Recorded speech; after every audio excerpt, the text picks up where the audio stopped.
സുഭാഷിതം digital ചാനലിലേക്ക് സ്വാഗതം. വിവിധ വിഷയങ്ങളാണ് നമ്മൾ എടുക്കുന്നത്. രാഷ്ട്രീയം, പരിസ്ഥിതി, ജനകീയ പ്രശ്നങ്ങൾ, സംസ്കാരം, ചരിത്രം, ആത്മീയത എല്ലാം ഉണ്ട് നമ്മുടെ ചാനലിൽ. എല്ലാ വിഭാഗ എൻ്റർടൈൻമെൻ്റ് ഒഴിച്ച് ബാക്കി എല്ലാ വിഭാഗം കാലങ്ങളെയും വിഷയങ്ങളും നമ്മൾ പറയാറുണ്ട്. ഇപ്പോൾ CPI CPM ഒരു വലിയ തർക്കത്തിലാണ്. സംഭവം നടന്നിട്ട് എത്രയോ വർഷമായി. 64-ലാണ് സംഭവം നടന്നത്. 10-60 വർഷമായി. ഇനിയിപ്പോൾ അതിനകത്ത് തർക്കിച്ചിട്ട് എന്ത് കാര്യം? എന്നാലും ഒരു തർക്കം. 1964 April 11 Indian communist party of ഇന്ത്യയുടെ നാഷണൽ കൗൺസിൽ നടക്കുന്നു. അതിൽ 65 പേരാണ് പങ്കെടുത്തതെന്നും 32 പേർ ഇറങ്ങിപ്പോയെന്നും 33 പേരുണ്ടായിരുന്നുവെന്നും ഒരാളിൻ്റെ ഭൂരിപക്ഷത്തിലാണ് ഇന്ത്യൻ കമ്മ്യൂണിസ്റ്റ് പാർട്ടി നിലനിന്നതെന്നും ചിന്തയിൽ ഒരു ലേഖനം. ഒരാളിൻ്റെ ഭൂരിപക്ഷത്തിൽ എന്നാണ് ലേഖനത്തിൻ്റെ ടൈറ്റിൽ തന്നെ. എൻ്റെ ക്യാപ്ഷൻ അതാണ്. ഉടൻ തന്നെ സത്യൻ മുഖേരി CPIയുടെ പത്രമായ നവയുഗത്തിൽ ഉടൻ ആർട്ടിക്കിളായിട്ട് വന്നു. ജനയുഗമാണ് പത്രം. നവയുഗ മാഗസിനിൽ ആർട്ടിക്കിളായിട്ട് വന്നു. അതായത് 1964 ഏപ്രിൽ 11 കൗൺസിലിൽ 95 പേര് പങ്കെടുത്തിരുന്നു. അതിൽ നിന്നാണ് 32 പേർ ഇറങ്ങിപ്പോയത്.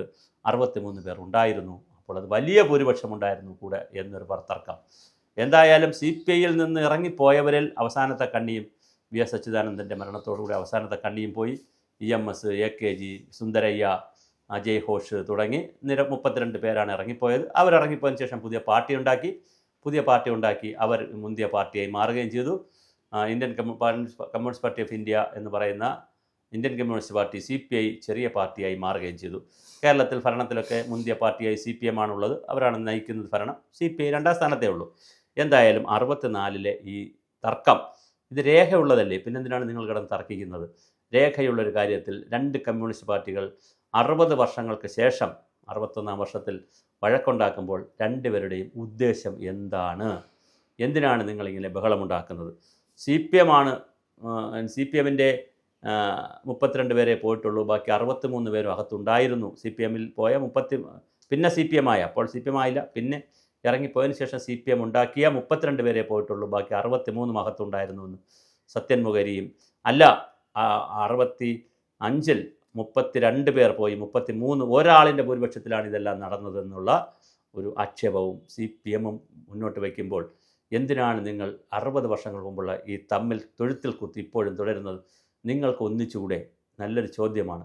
CPI ഇന്ദ്രജിത് സിംഗിൻ്റെ ഗുപ്തയുടെ കാലം മുതൽ വെളിയം ഭാർഗവനും അതുപോലെ ഇതിനുള്ള CK ചന്ദ്രപ്പനും പഴയ നേതാക്കളെല്ലാം പറഞ്ഞ ഒരു കാര്യമാണ് CPI CPM ലയനം. എന്തുകൊണ്ട് നിങ്ങൾക്ക് ഒന്നിച്ച് നിന്നൂടെ? ഒരു കമ്മ്യൂണിസ്റ്റ് പാർട്ടിയുടെ പ്രസക്തിയല്ലേ ഉള്ളൂ. അതുപോലെ തന്നെ മറ്റൊരുപാട് പാർട്ടികളുണ്ട്. ഇടതുപക്ഷ പാർട്ടികളെല്ലാം കൂടി ഒന്നിച്ച് ഒരു പാർട്ടിയായി നിൽക്കുന്നതിന് തടസ്സം എന്താണ്? ഞാൻ കാണുന്ന ഏക തടസ്സം സ്ഥാനമാനങ്ങൾ പങ്കുവയ്ക്കുന്നതിനുള്ള തടസ്സമാണ്. സ്വത്തുകൾ കൈകാര്യം ചെയ്യുന്നതിനുള്ള തടസ്സമാണ്. അല്ലാതെ എന്ത് തടസ്സം? ദേശീയ ജനാധിപത്യമെന്നും സാർവദേശീയ ജനാധിപത്യമെന്നും ജനകീയ ജനാധിപത്യമെന്നും ജനകീയ വിപ്ലവം എന്നൊക്കെ പറയുന്നതൊക്കെ അതിൻ്റെയൊക്കെ കാലം കഴിഞ്ഞു. ഇപ്പം കേവലം കോർപ്പറേറ്റ് വികസനത്തിൻ്റെ പാർട്ടികളാണ് എല്ലാ പാർട്ടികളും. ചങ്ങാത്ത മുഖതാളിത്തത്തിൻ്റെ പാർട്ടിയാണ് എല്ലാവരും. പിന്നെ പറയുമ്പോൾ ചില ഡയലോഗുകളൊക്കെ പറയാം, ഹാളിൽ ചില കാര്യങ്ങളൊക്കെ പറയുന്നു എന്നുള്ളതല്ലാതെ പ്രായോഗിക തലത്തിൽ ഇങ്ങനെയൊന്നുമല്ല. അതുകൊണ്ട് തന്നെ ജനകീയ ജനാധിപത്യമെന്നും ദേശീയ ജനാധിപത്യം എന്നൊക്കെ പറഞ്ഞ് നിങ്ങൾ സമയം കളയണ്ട. നിങ്ങൾ ഒന്നിച്ച് നിൽക്കുക. ചേട്ടൻ ബാവ അന്യം ബാവ കളിമതാക്കുക. ജനങ്ങളിതൊക്കെ കാണുകയാണ്. ജനങ്ങളെ പറ്റിക്കുന്നത് നിർത്തിക്കൊള്ളുക.